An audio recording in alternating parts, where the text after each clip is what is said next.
Alright, everybody, today is November 19th. It's about 4:23 p.m. And basically, I'm just trying to reach out to everybody and touch people's hearts and let them know that God is for real.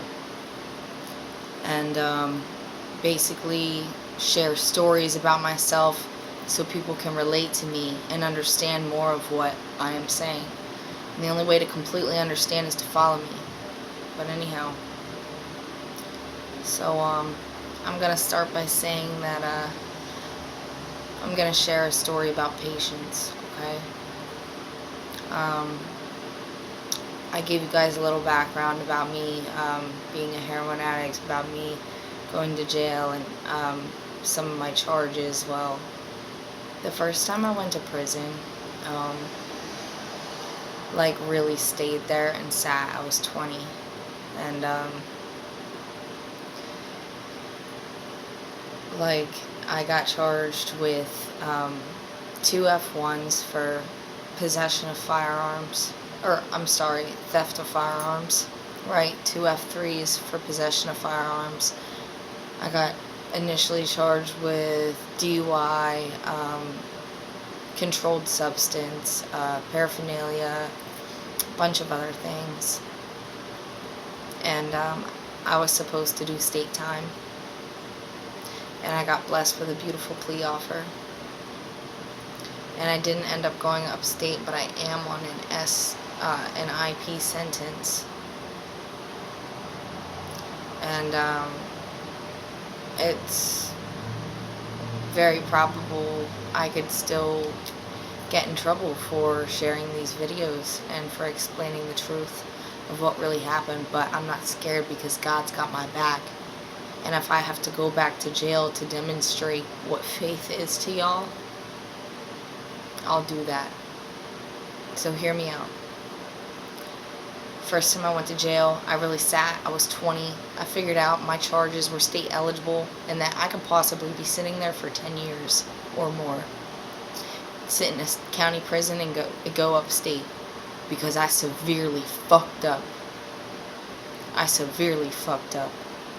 Most people do little fuck ups and they do their time and they get out and they learn their lesson. I severely fucked up and I really felt bad for what I did and I repented and I didn't want to be that same person. And I was given a second chance and I was let out because of God. So hear me out.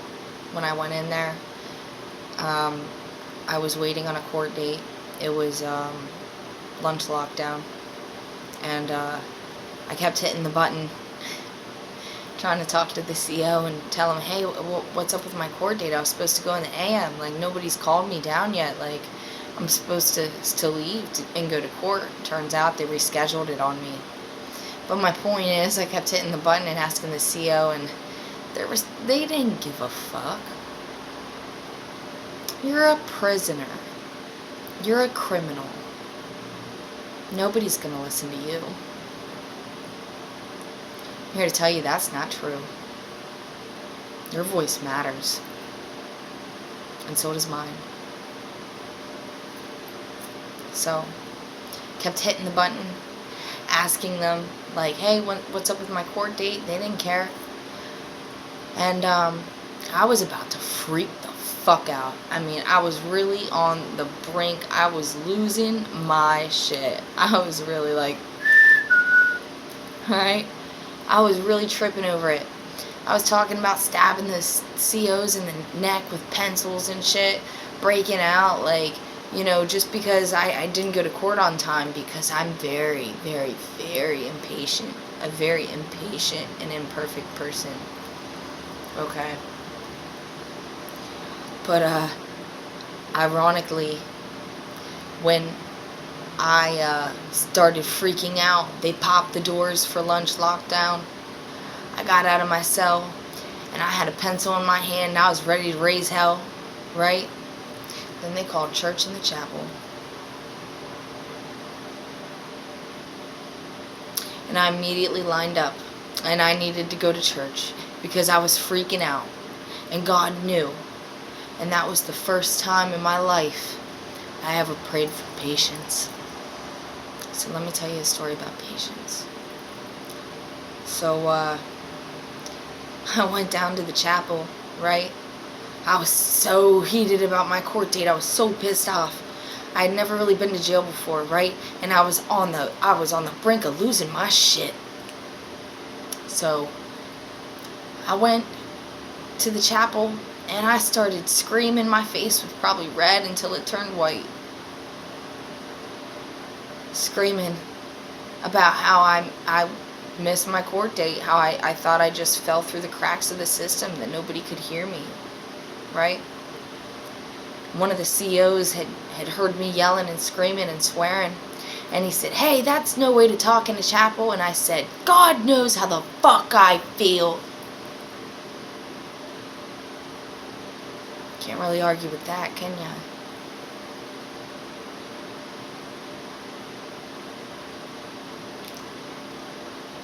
But my point is, that was the first time I prayed for patience. Somebody told me once, don't ever pray for patience. They pulled me out. The one CEO pulled me out and walked me to one of the lieutenant's office. I ended up talking to the lieutenant. I told him parts of my story, and by the end of our conversation, he gave me a bag of Sun Chips, gave me a cup of coffee, okay? And we ended up talking about the tattoo I have on my back. I can do all things through Christ who strengthens me, Philippians 4:13. And he showed me compassion and love, and he listened to me. Thank you for that. You know who you are. So, I've been trying to cut out a lot of names for confidentiality purposes, but it's really hard for me, so I'm sorry if some of them slip, because it's the truth and it's off the top of my head. But they were joking with me, saying the way I was acting, they were going to throw me in a turtle suit if I didn't calm the fuck down, right? And I don't know if any of you guys are familiar with what a turtle suit is. It's like a suicide suit that you wear in prison, right? Some people, it's green, which is why we call ours turtles. Some people are yellow, right? Called bumblebees, whatever. But a suicide suit is like the most demeaning thing you could probably wear, like in prison especially. Like I'm so sorry for giggling about it, but like, I've never been in a turtle suit, and oh my god, I can't imagine. And I'm so glad they showed favor on me and didn't throw me in one of those damn turtle suits. Because deep down, these people that know God and trust and believe in God, that I'm not fucking crazy. So hear me out. I know I keep bringing this up, that like I don't want people to think I'm crazy, but keep in mind, I am also very aware of other people's reactions, and like I wouldn't believe myself either, probably. A 23-year-old person saying that they have the cure to cancer, and saying that like they spoke in tongues and they're gonna speak to Donald Trump, like all these crazy things, like, but what I'm telling you is nothing is crazy with God. Nothing is crazy with God. Noah built an ark for years. People pointed and laughed at him for building an ark, because he kept saying it was going to rain. And nobody believed him that it was going to rain. But Noah kept building that ark. Noah kept demonstrating faith, because he knew it was for real. And he was trying to tell people, I'm sorry, it's me. I'm just the messenger. Don't shoot. Hear me out. Listen to my message. I have something to say, man. And I want people to listen, and I want people to know God is for real. And you can do anything through him. So,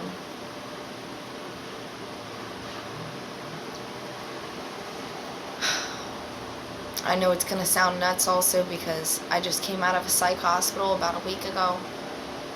Okay? And I know this is all going to get looked into because eventually a lot of people are going to see these videos and see if what I'm saying is actually true. And you'll see that it is. I just want people to believe, man. And hear me out. And walk by faith. And show other people and demonstrate for them how to walk by faith, man. Because God's on my side and He loves me. So, I'm sharing this with you guys. I really appreciate the support from everybody. And, have a great day. Please like and share. God bless.